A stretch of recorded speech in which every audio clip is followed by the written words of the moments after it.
I originally built the vanilla city of Meridian to showcase the bridges and ports expansion, and then shared the save file for free on my Patreon. But I kinda bankrupted the city in the process and ended up taking out $1 million in loans just to build the ports. So today we're giving Meridian a bit of extra love, trying to fix its broken economy, some of its worst traffic issues, and some service coverage as well. And then you can grab this updated Chapter 2 save file on my Patreon. Links are down below. Let's get started. Alright. I don't think things actually look all that bleak here in Meridian, because even though our economy kinda has those Detroit 2013 vibes written all over it, we have something Detroit of the time didn't have, and that is a ton of healthy demand. And if you're a warm-blooded city council politician, you look at this demand bar and all you can think of is money. Potential taxable income. There's just one major issue in tapping into all this demand and mass zoning new expansions, and that is traffic. My traffic management skills in Cities 2 can best be summarized as proper shit, which is also evident by the constant traffic jam and traffic accident notifications. But I don't actually mind the congestion here in downtown, because if I click any of the cars or any of the thousands of people utilizing the sidewalks, it becomes very evident that all the people within this area actually live within the city. They utilize downtown for shopping, going to work, or entertainment purposes, and they try to get out of downtown when rush hour has finished to get out to their suburban houses. And I don't mind that cycle resulting in quite a bit of traffic and a bit of congestion. I think it's fairly realistic, and it's just making downtown a more interesting, busy place. No, the real pressing traffic issue here in Meridian is on the outskirts of town, because this is the Cross Pikeway. And as you can probably tell if I highlight the UI here, it is the main highway cutting through the entire county with quite a few outside connections.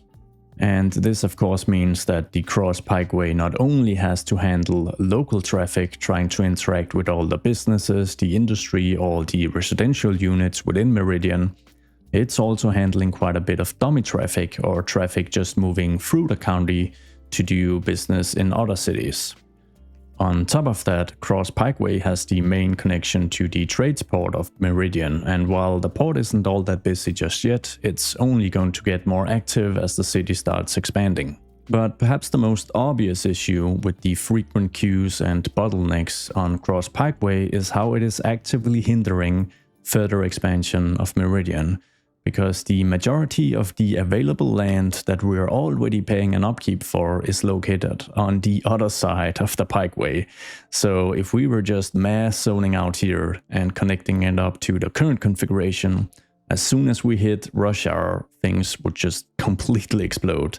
So yeah, it is going to need a bit of a revamp.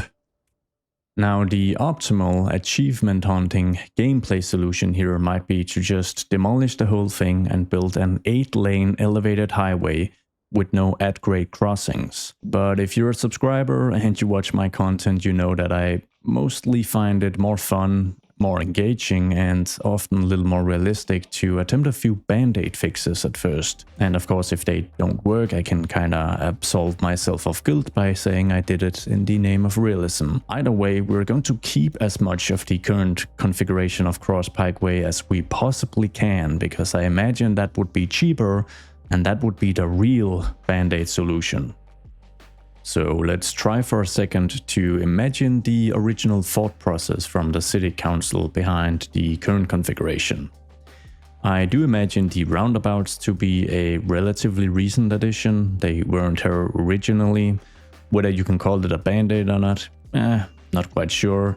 Either way, they increase the flow, but they do reduce the overall speeds. I don't think that's much of a problem though, because as soon as we start building some city stuff out here, the Cross Pikeway is going to act as a main arterial and not just a highway running alongside the city limits. If we have any doubts on the roundabouts being band-aids though, there is no doubt about this weird lane.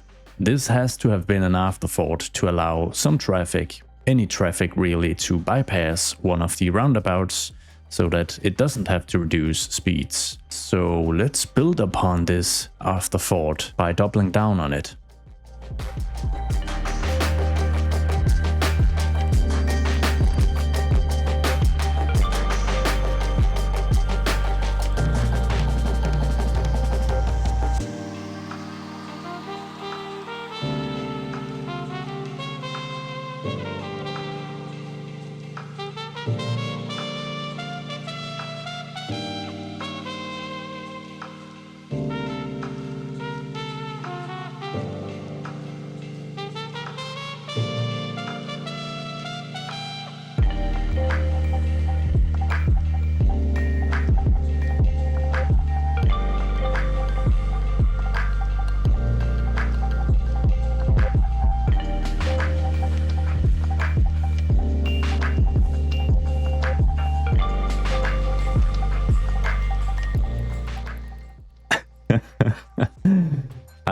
I have some thoughts. I think first off, from a functional perspective, it actually seems to work. The traffic that would need to bypass all this roundabout infrastructure is actually choosing to bypass it because it acknowledges the reductions in speed that would be necessary to actually move through them. So I think that's nice. I mean, that is kind of the hopes of a band-aid fix, is to actually fix things, but not the pretty way. And it is certainly not pretty. Not at all. I think the only concern I have is that the next task is going to be some kind of seamless crossing into the new plot of land where we expect several thousand people to actually live. So how do we make seamless connections to the other side of Meridian, crossing the cross pikeway without disrupting too much traffic? Yeah, this actually feels a bit like a pivotal moment in infrastructure planning that I face way too often, because I now have to make the decision on whether I should redo this the proper way or double down on the wackiness. Unfortunately, to the dismay of some of you, that is such an easy choice for me to make. So here's the plan. We're going to expand Garland Drive, which is one of the main ring roads surrounding downtown. And it is going to be an overpass moving across the central roundabout. Then at the other two important roundabouts, we're going to lower the bypass elements into the ground so that we can just have an elevated segment, or a bridge segment rather, feed traffic into the new area. This is gonna be great. We're kicking off things at Garland Drive, which has to hug the riverbanks here without any crazy elevation changes.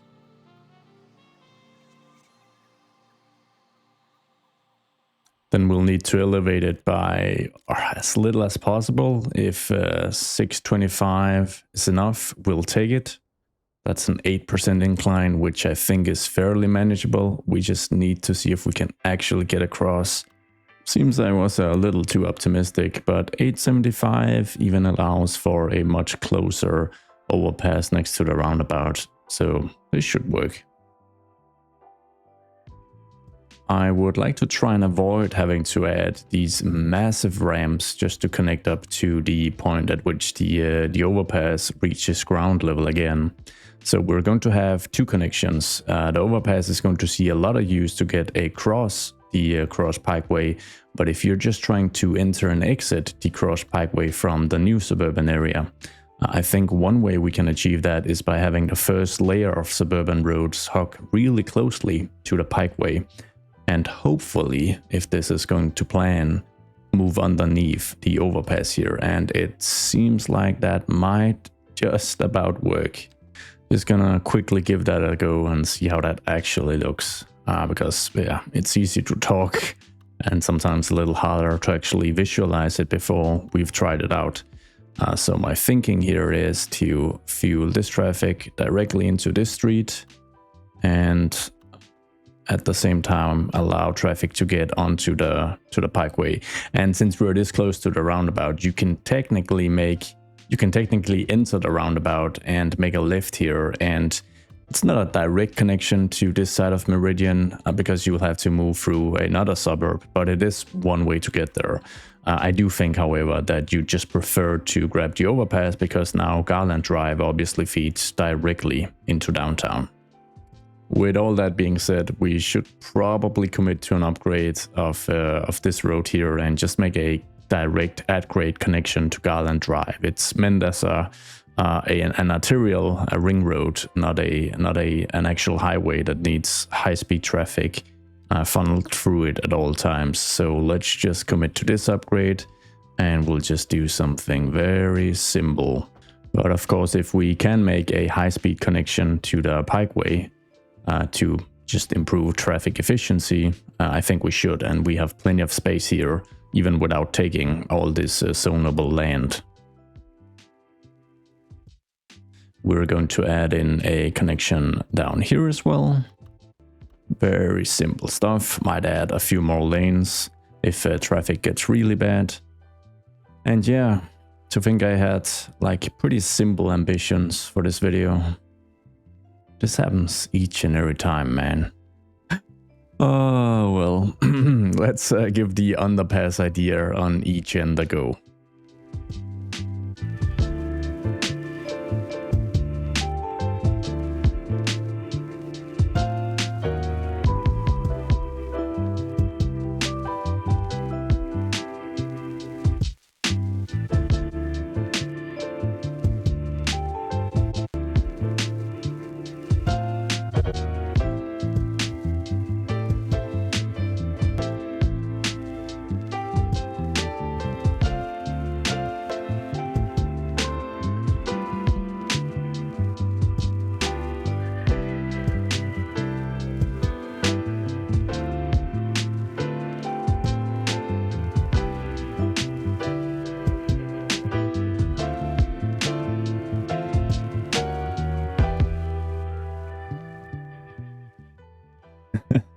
Well, this was actually a bit of an eye-opener, because I think this is a configuration that I just take completely for granted when I utilize Anarchy and move it.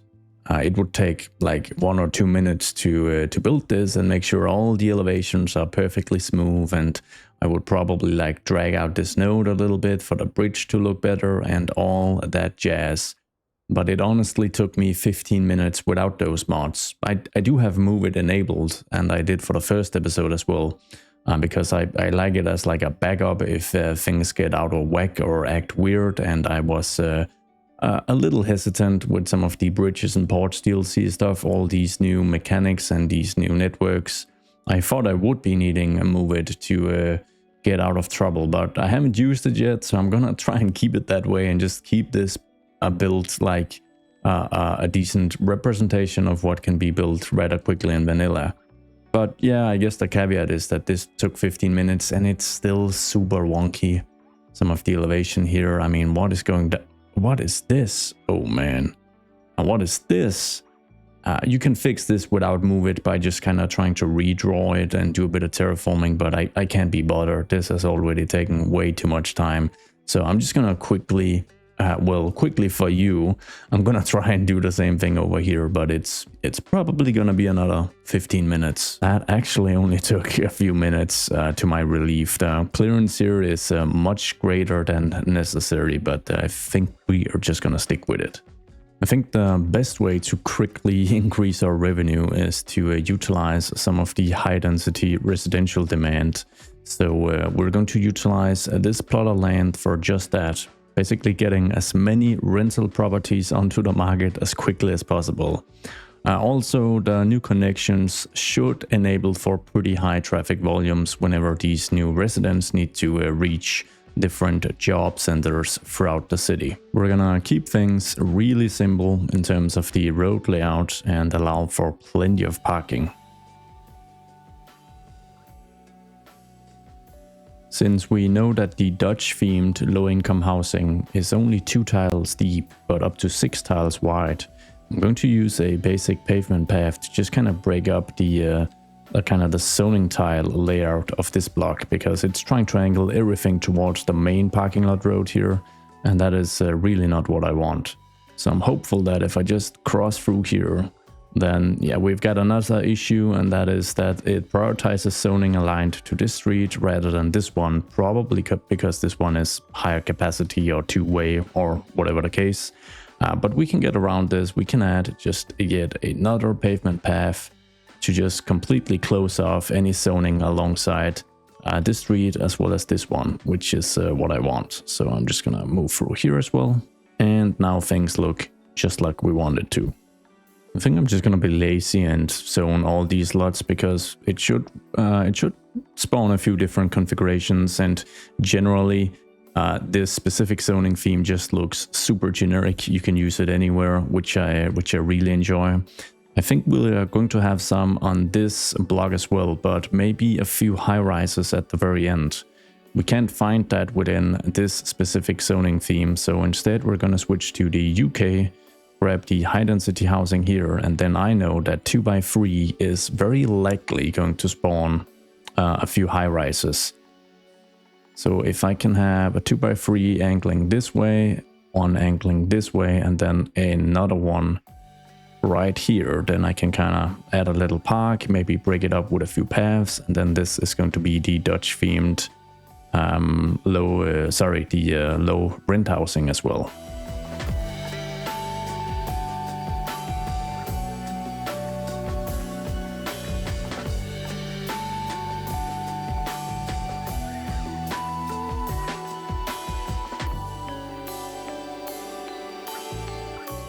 Seems like this development is going to keep the high density residential demand at bay for a little while at least. So let's move on to tackling some medium density demand.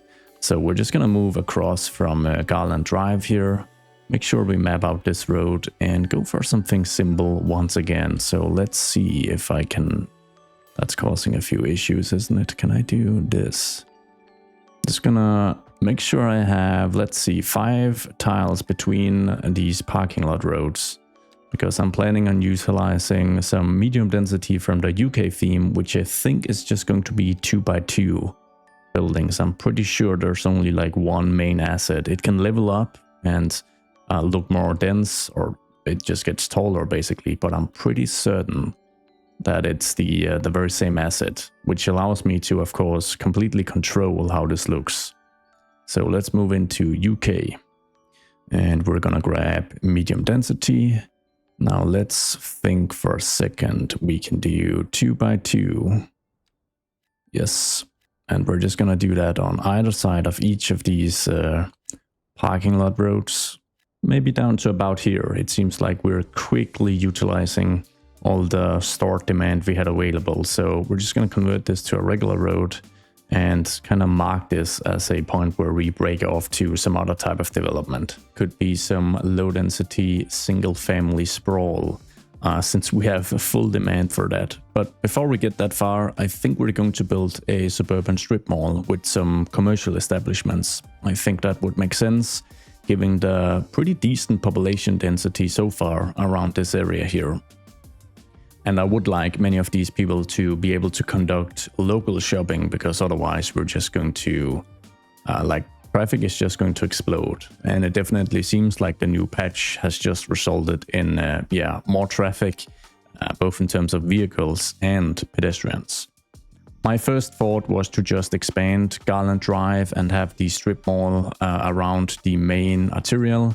But that is going to cause quite a bit of traffic hiccups and stops, because people are trying to park near these commercial assets.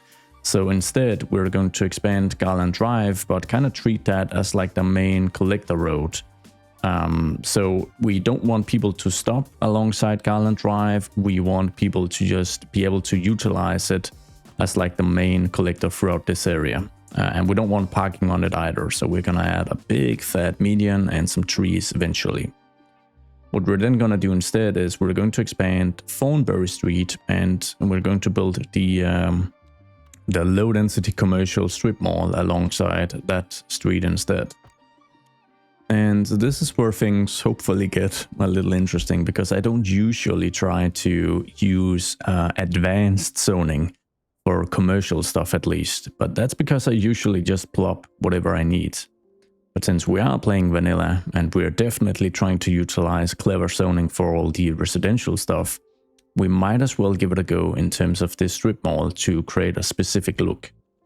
So what I think we'll be doing is, first off, I'm going to segment Thornbury Street into a couple of smaller segments, just so that we can have a more unique look to it. And I think this is about as big as this commercial strip mall is going to be. So this is about perfect. What we're gonna do then is we're going to upgrade, let's see, these two segments to not this one, but this one. I obviously want sidewalks. And then the center segment is going to be the slightly wider version here. It doesn't have more capacity in terms of parking nor traffic flow, but it is going to allow for a cool median in the very center with some trees. And I think it's going to help make this look like a pre-planned environment, basically. The next step is to get rid of the zoning tiles along this side of Garland Street. And yeah, we're just gonna do the good old get in a pathway here. I think that's just fine because it kind of mixes in with some of the existing pathways that kind of dominate this area. Now we have a lot of fun zoning blocks to play with. So if we want maximum variety, but also a very pre-planned look, I think we're going to make sure that most of these lots are 2 tiles wide, and some of them are going to be 3 tiles wide if the math doesn't add up. And then we're basically just going to make sure we utilize as much low-density commercial zoning as possible, maybe without utilizing some USA Northeast, because that's going to look too old. We're probably not gonna, maybe we will actually utilize some Dragon Gate to get like a Chinese restaurant or something. Anyways, there's no other way to find out than to just kind of jump into this. So let's just start from one end with the marquee tool. So this is going to be a 2x4. This is a 2x5. Switching to the waterfront business, 2x4. And maybe a 2x6. I don't know if that's actually contained within the zone, but we'll try. EU waterfront, we are gonna do a 2x4, and we're just gonna move through like this. We can use the southwest as well, but I'm pretty certain that's only going to spawn a 2x2. No, it has a 2x3 as well. Wonderful.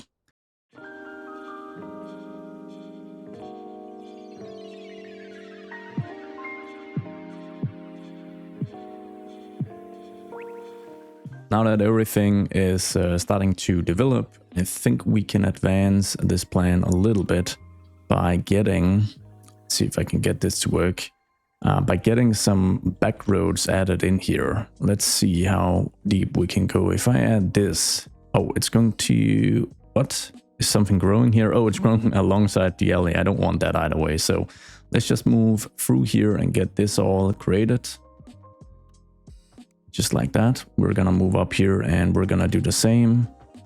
And now we've got what could look like storage areas where trucks can kind of pull up and deliver products and collect up garbage and all that stuff. Of course, this look is going to be a little more complete with some simple surfaces added in.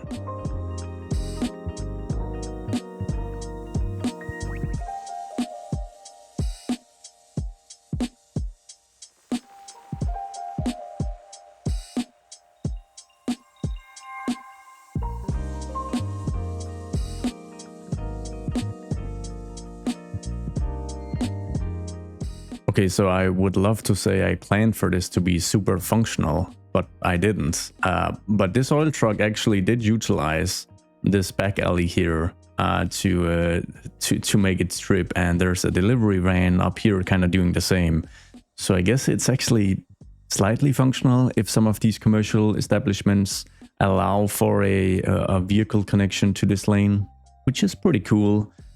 And pretty great when you consider that Thornbury Street is now completely gridlocked. But then again, people are rushing in here as it has just developed, and it's blind, which is also pretty bad. Wow, this does seem like really bad. Let's quickly get some expansions to the road layout out here and potentially an additional direct connection from Cross Pikeway and into this future suburban area.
Alright, so some of you might be outraged by me completely emptying our coffers, even though we were trying to turn the economy around. Others will have watched my content for so long that you have now been thoroughly brutalized by my spending habits, and you didn't even blink an eye. Either way, trees are super important. Trees are life, in fact, and I think for the area of River Cross, as I have named it, I did feel that was kinda appropriate, with this being the Cross Pikeway and this being the Meridian River. All these trees make a huge difference when we conduct lots of zoning and a full vanilla build. I especially like utilizing the UK zones because I think they are sufficiently generic to look like single family housing in lots of East Coast US states and throughout much of Europe even. Looking at the statistics of River Cross, we have created homes for almost 2,400 people, and it has had a pretty significant impact as we are actually making money. We're now making money, but not all that much money, and we have other issues at hand. Because obviously, as you can probably tell from the notifications, all this rapid expansion is severely straining the limited service coverage here in Meridian.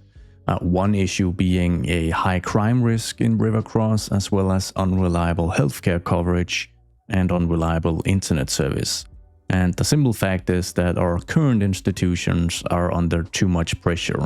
If we start with healthcare, we have a single medical clinic located on the other end of town. And yeah, it's not looking too great. The vehicles here are constantly in use, either dispatched or returning. And now that we have an ambulance undergoing active maintenance, that is a pretty big reduction in the overall capacity. And I'd say the crime situation is even worse. The average crime probability is 80% and the crime success rate is nearly 40%. So it's a great time to be a criminal in the city of Meridian. There's even a property in Rivercross that had burned to the ground because the fire engines couldn't reach it in time. This is likely due to traffic, but there's also quite the distance to the fire station, which is located in downtown. Either way, I could use a little more money by now, but I don't think it's very responsible to take out another loan. So we're just gonna have to sit tight and wait, because we're actually making some money, and I am hopeful that this terrible traffic we're currently experiencing is mainly due to the fact that we've added so much new housing in a pretty short span of time. So I'm gonna sit tight, maybe increase the taxes slightly, hopefully without negatively impacting our demand, because if I can utilize a bit of the high demand we still have to just zone out a few more areas as we wait and don't waste money on trees, hopefully I can get back to you in a much better state.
Alright, so we've added in a pretty dense new apartment complex, made sure to angle these towers just to make it a little more interesting, as well as a small suburban office park. More importantly though, we've waited for quite a while with the simulation sped up, and I mean, we have some cash reserve now. We still have a bit too much traffic, but it's a lot better than it was previously with a near constant gridlock along the entire length of Cross Pikeway. And as you could probably tell from the brief time lapse, this highway was also just completely blocked. So things have improved slightly. And while you could be fooled by the notifications to think that the unreliable healthcare service would be the main detractor in happiness across the entire city, that is actually not the case at all. It's still something that isn't great. It's a -2, but we have a -13 in terms of a high crime risk. So I think we need an additional police station. The initial one I placed, the only police station currently, is located in the very heart of downtown, which seemed like a great idea at the time, but downtown was kind of the first area I built, and I didn't really know that I would be sprawling all this way out here across from the main highway. So currently it's located in a pretty bad spot, and I think relocating it just feels super cheesy and obviously quite unrealistic. Additionally, the upgrades we can add to this UK-themed police station are mighty expensive and not worth the money, to be honest. So we have to look in other directions, simply by placing an entirely new police station. Now, the German-themed police station, this old beautiful building, is technically, if we compare the stats, the best bang for the buck. But I don't think it's going to fit into my proposed location, which is going to be somewhere alongside the Cross Pikeway for easy access to not just Rivercross, but other areas of the city as well. I think for this purpose we're going to grab the small police station, which is slightly worse in terms of stats, but has a more contemporary feel to it. Fortunately, we do have a few very suitable pockets of undeveloped land to choose from. And if we were being very diplomatic, we would grab one of these parcels where there is literally nothing except for some public infrastructure, so the city or government already owns this land.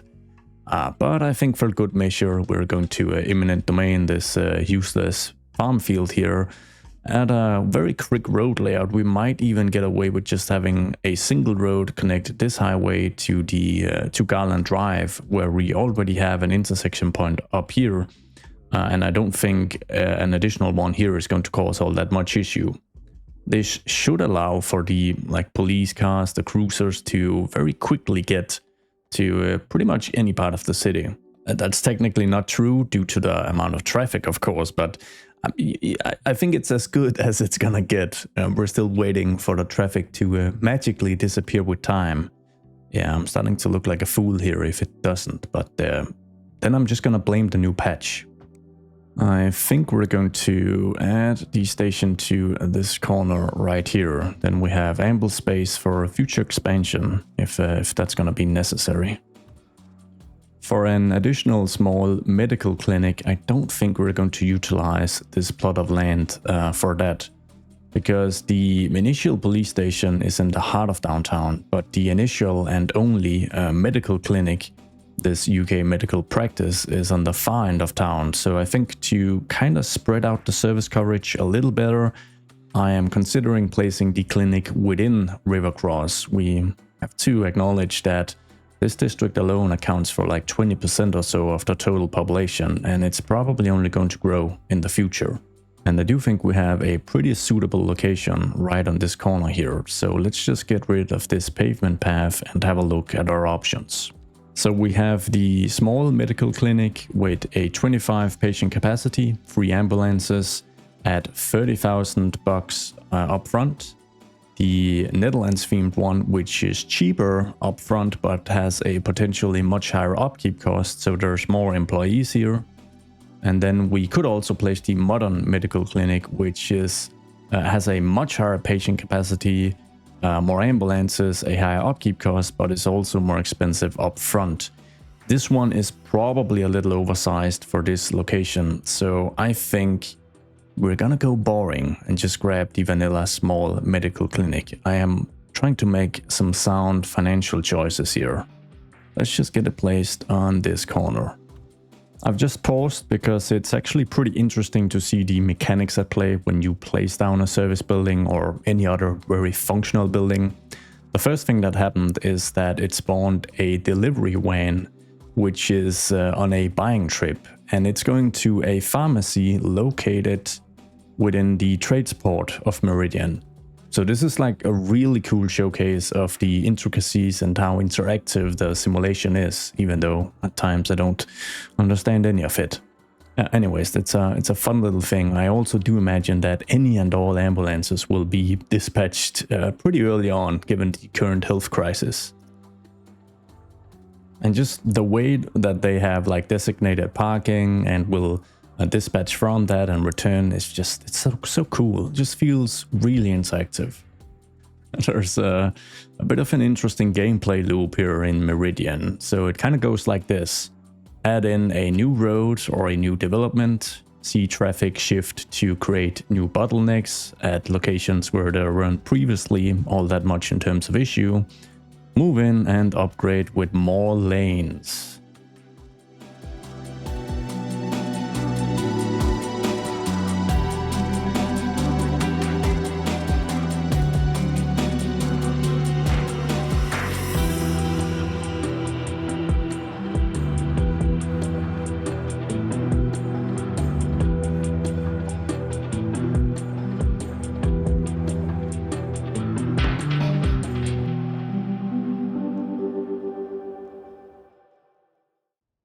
And here we are at the end of our journey and at the end of a few months of penny pinching, finally ready to pay back the 1 million loan. Let's get this thing out of the way. And of course, this did increase our profit quite a bit. Now, I set out on this episode with the primary goal of fixing the economy, but the secondary goals of improving the overall traffic flow and maybe a secondary goal of improving overall service coverage, at least trying to solve the crime problem as well. Yeah, so the traffic situation kinda speaks for itself through these notifications here. One effect that our changes, or rather our band-aid solution to Cross Pikeway has resulted in is that Cross Pikeway is actually pretty clear for most of the time, which I'm sure is a massive improvement over the previous configuration. I guess the issue is that since the trade port has really kicked up activity, we're seeing some massive queues and bottlenecks much closer to downtown now, specifically this area. In terms of improving service coverage, it's good and bad. Probably mainly bad, so I'm gonna start with the good to kind of loosen you guys up. Unreliable healthcare is no longer an issue, but on the flip side, high crime risk seems to still be the highest issue or biggest issue here in the city of Meridian. A -12 citywide, and for Rivercross specifically, it's also a -12. Oh well. I think the primary reason for this is probably due to the traffic. I do imagine that if we open the policing UI, yeah, we can see police cars, we can see patrol units just being stuck in traffic. And if they can't, you know, actually navigate through the city in a decent time span and reach different parts of it, they're gonna have a really hard time fighting crime. So yeah, if we try to summarize this chapter 2 save file that you can all grab from Patreon, I think the conclusion is that I'm still leaving you all with a broken mess. But it is a profitable broken mess, so there's room for improvements here. Yeah, I did my part. Anyways, if you enjoy my content, I would very much appreciate a like on this video and subscribe if you haven't already and you don't want to miss out on future content. I am looking forward so much to booting up my massively sprawling modded cities and seeing the effects of this new patch and new DLC on those, because if there's a general increase in the amount of pedestrians and the amount of like intercity traffic, I'm gonna see some real issues in cities like East Haven and Seaburg. As always, thank you guys so much for wait. I think I'm actually going to save right now and hand over the save with this specific time and date, because it leaves more than 400k in cash balance, and more importantly, there's no traffic issues right now. I'm not sure why, maybe something's broken, but this should be a little more fun to get started with. So I think this is going to be the chapter 2 save game. Yeah, thank you all for watching. Hope to see you all in the next one.